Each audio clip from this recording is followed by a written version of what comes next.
You are listening to the Wolf KVCK. It is 90 degrees in downtown Wolf Point. I have a guest in studio that's all about kids and educating kids. And Mr. Dan Schmidt from Poplar Schools, Superintendent of Poplar Schools, is here to visit with us. How you guys hanging in there, Dan? We are good, thank you, and thanks for having me here today. Absolutely. It's nice to have you in studio.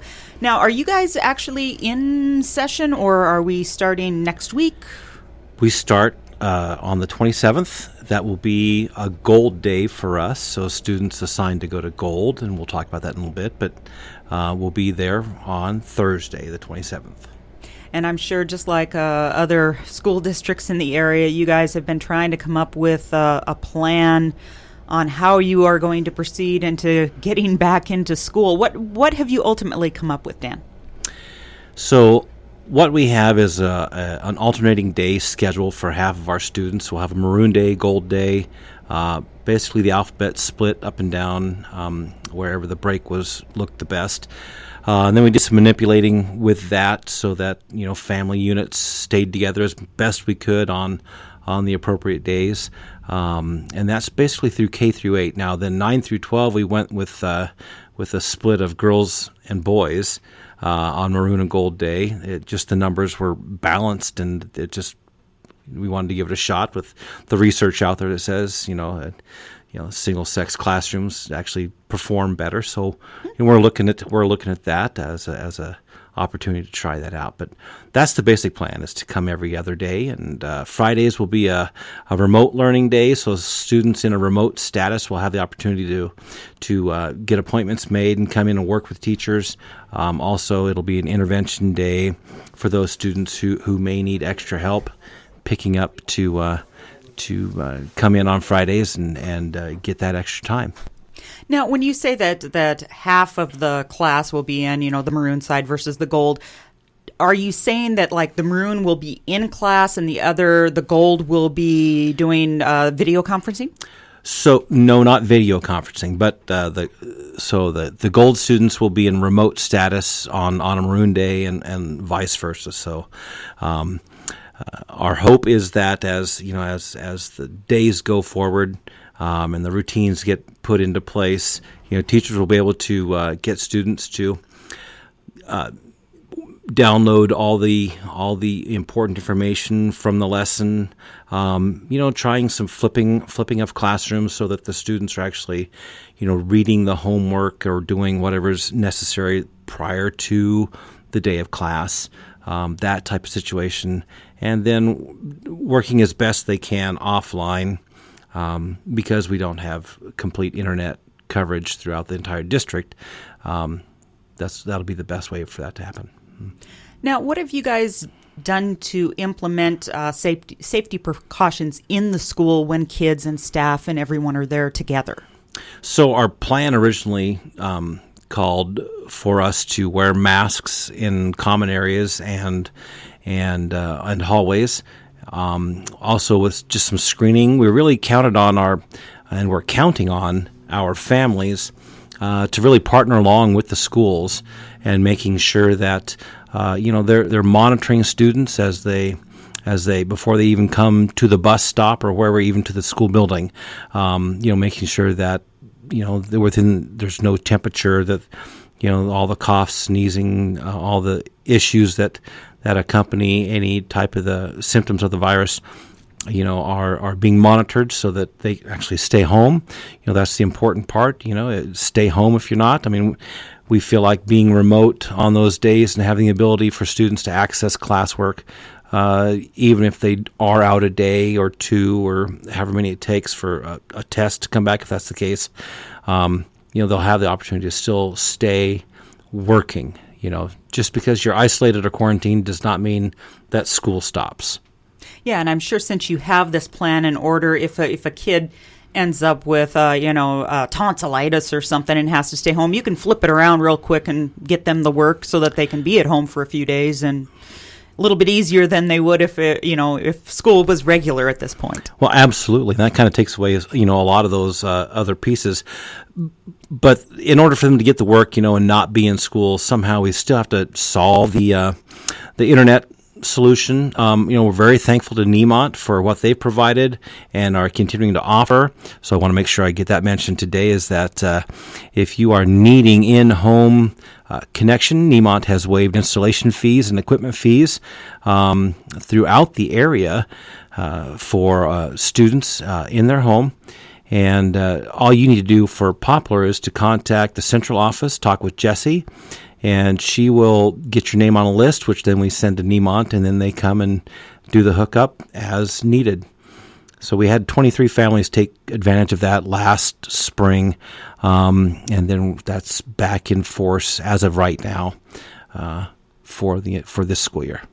What about sports and extracurricular activities? How are you guys planning that? So sports are continuing just along the MHSA guidelines. We're trying to make sure that we maintain those precautions that they put in place. But we will be looking at just things, taking it on a daily basis before we really, come up with any hardline rules. Really monitoring the situation. Just like yesterday there was 8 active cases in the county. Today there's 5. So just a drop of that. Every single day. Fortunately, I think we have a very good county health department. It's kept us informed. They've been very responsible. So a shout out to them. And that's what we go by. Our county that's our lifeline right there. They're going to be involved in so many different aspects. Should there ever be a positive case, that's kind of the way the whole structure is set up, is to run through them. So, what about buses? I know the other superintendents that have come in and spoke with us. They kind of have different protocol with how they're dealing with busing kids. Right. So students that are coming in will need to be wearing a mask on the bus. Other PPE measures that we're taking just to make sure that happens. They're not really PPE measures, but we're going to try to sit and load the bus from the back to the front. Hopefully have a good seating chart once we get that established, who's getting on and off. That will become more of a daily routine. And then also have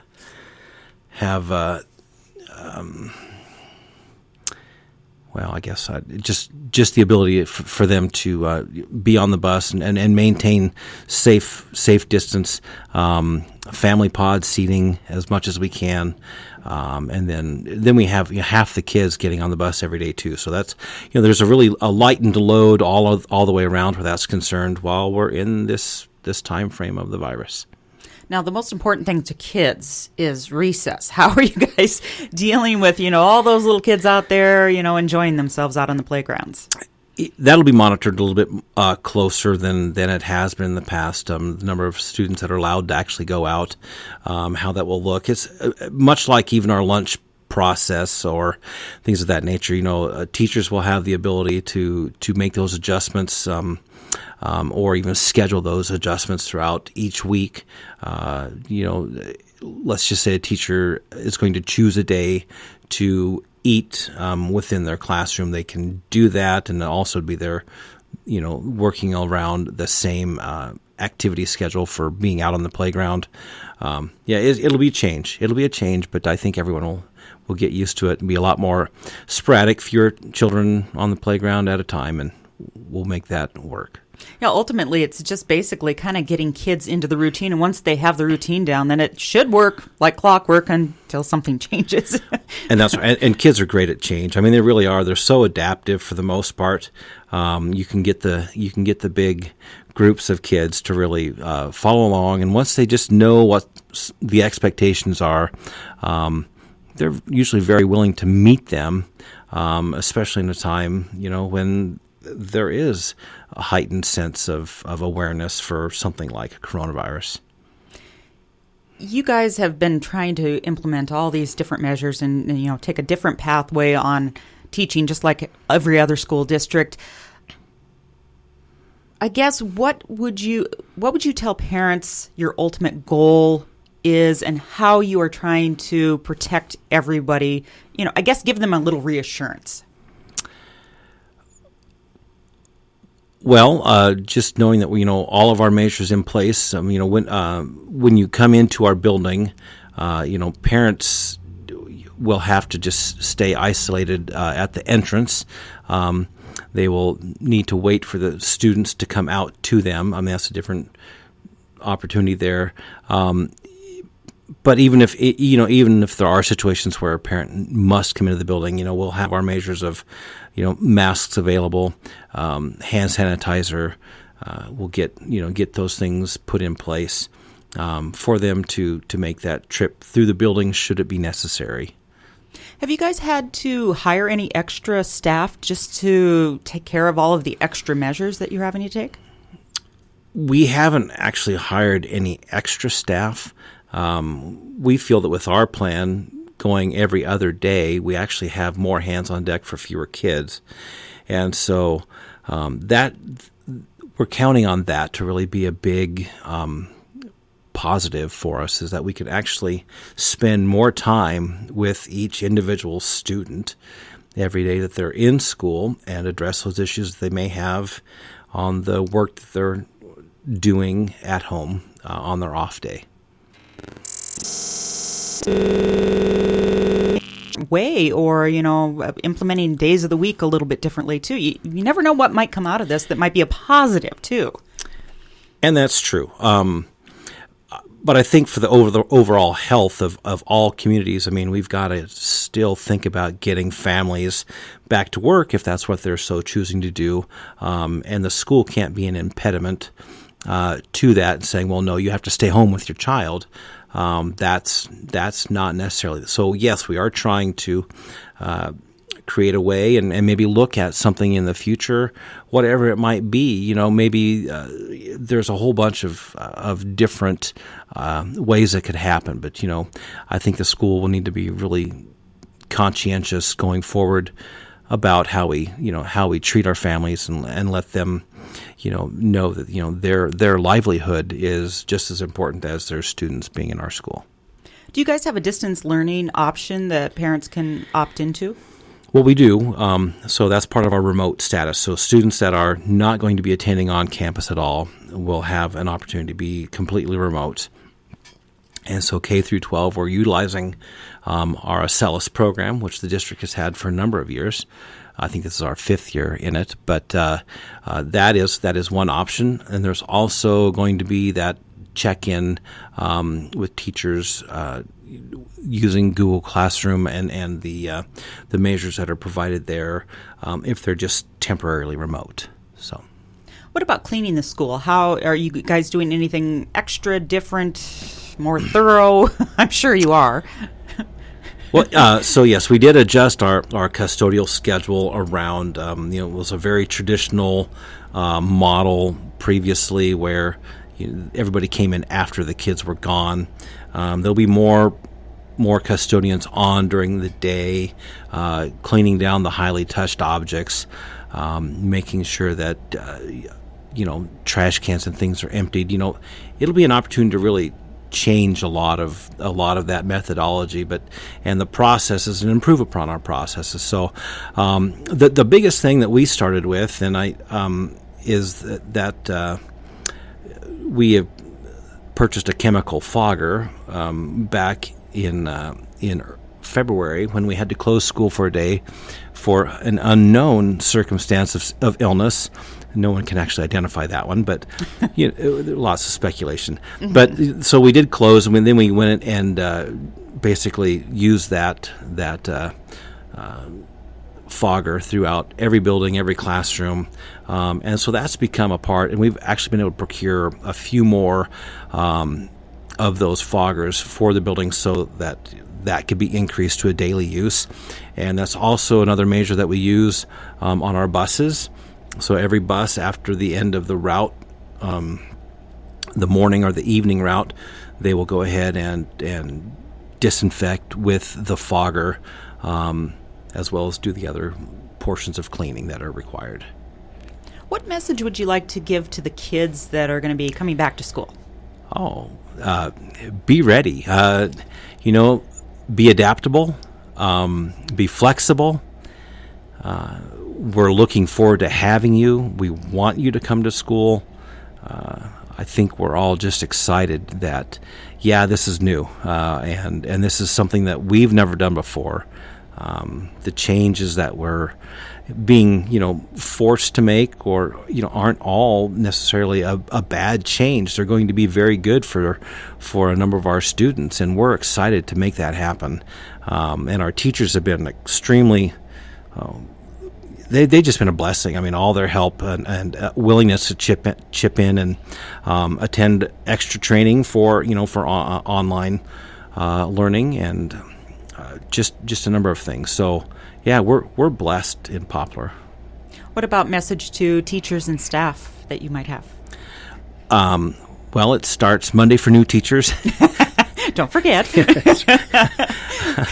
and Tuesday we have we have an ability coming in with a great speaker, motivational guy named DJ Vanis. He'll be there on Tuesday morning, and we'll have split out throughout the day for various other measures. I've seen most of the teachers already this year, and so it's it's like a delayed welcome back. I'm not sure, but I think they're all ready to go. And it's just this past week with some of the other training that we had, great attitudes. Everyone's ready to go, and like I said, it's a blessing to have a staff like that.